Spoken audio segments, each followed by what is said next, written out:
Assalamualaikum warahmatullahi wabarakatuh. Kenalkan, nama saya Muhammad Ridhowi, mahasiswa Psikologi Islam UIN Salatiga tahun 2021. Di sini saya mendapatkan tugas untuk menerangkan tentang materi mata kuliah Psikologi Pendidikan dengan tema Pendidikan Anak Berkebutuhan Khusus atau biasa disebut sekolah inklusi. Nah, pada kali ini saya akan langsung saja kita mulai dari yang pertama. Yang pertama itu ada pengertian pendidikan inklusi. Pendidikan inklusi adalah sistem layanan pendidikan yang mensyaratkan anak-anak berkebutuhan khusus belajar di sekolah-sekolah terdekat di kelas-kelas biasa bersama teman seusianya. Jadi pendidikan inklusi itu anak berkebutuhan khusus mendapatkan cara pembelajaran seperti teman-temannya. Yang kedua, itu ada tujuan-tujuan dari pendidikan inklusi. Adapun tujuan-tujuan dari pendidikan inklusi adanya yang pertama, diadakannya tujuan pendidikan inklusi itu yang pertama ada meminimalkan keterbatasan kondisi pertumbuhan dan perkembangan. Jadi anak-anak berkebutuhan khusus itu akan meminimalkan keterbatasan kondisi pertumbuhan dan perkembangannya. Tujuan yang kedua itu ada mencegah terjadinya kondisi yang lebih parah akibat ketidakteraturan perkembangan. Yang ketiga itu mencegah berkembangnya keterbatasan kemampuan yang dimiliki. Nah, anak berkebutuhan khusus itu memiliki keterbatasan berbeda dari anak yang lain. Makanya diadakannya pendidikan inklusi tersebut. Yang selanjutnya karakteristik pendidikan inklusi. Karakteristik pendidikan inklusi pada materi kali ini itu ada 6.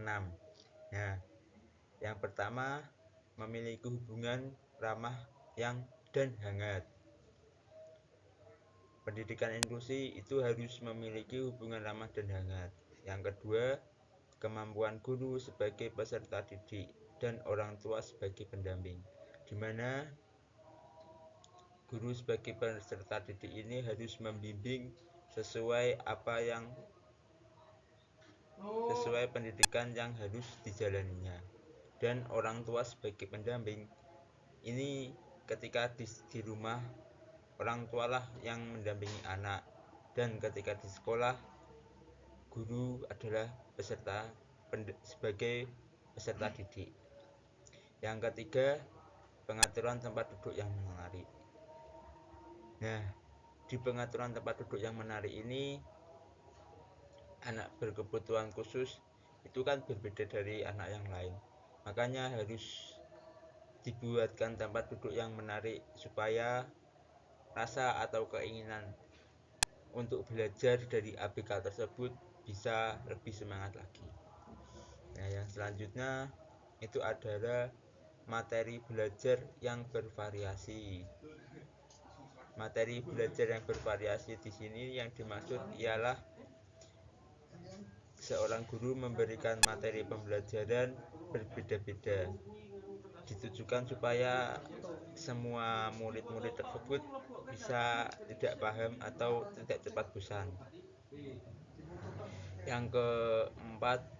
Yang kelima itu ada susunan rencana harian yang sederhana, di mana pendidikan inklusi ini harus membuat susunan rencana harian yang sederhana untuk mencapai target-target tertentu.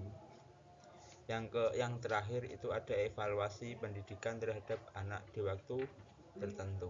Nah, evaluasi anak ini ditujukan supaya seorang pendidik mengetahui apa sih kurangnya anak dan apa sih yang harus ditekankan pada anak tersebut.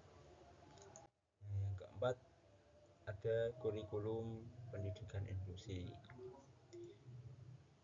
Di dalam kurikulum pendidikan inklusi itu terbagi menjadi dua. Yang pertama, memodifikasi mengenai pemahaman bahwasanya teori model itu selalu merupakan representasi yang disederhanakan dari realitas yang kompleks. Yang kedua, memodifikasi mengenai aspek kurikulum yang secara khusus difokuskan dalam pembelajaran yang akan dibahas lebih banyak dan dalam praktik pembelajaran. Yang selanjutnya itu ada penempatan anak berkebutuhan khusus di pendidikan inklusi dalam berbagai model. Nah, penempatan ini terbagi menjadi 6 tempat. Yang pertama, kelas inklusi, kelas reguler, inklusi penuh, di mana semua anak ini sama rata.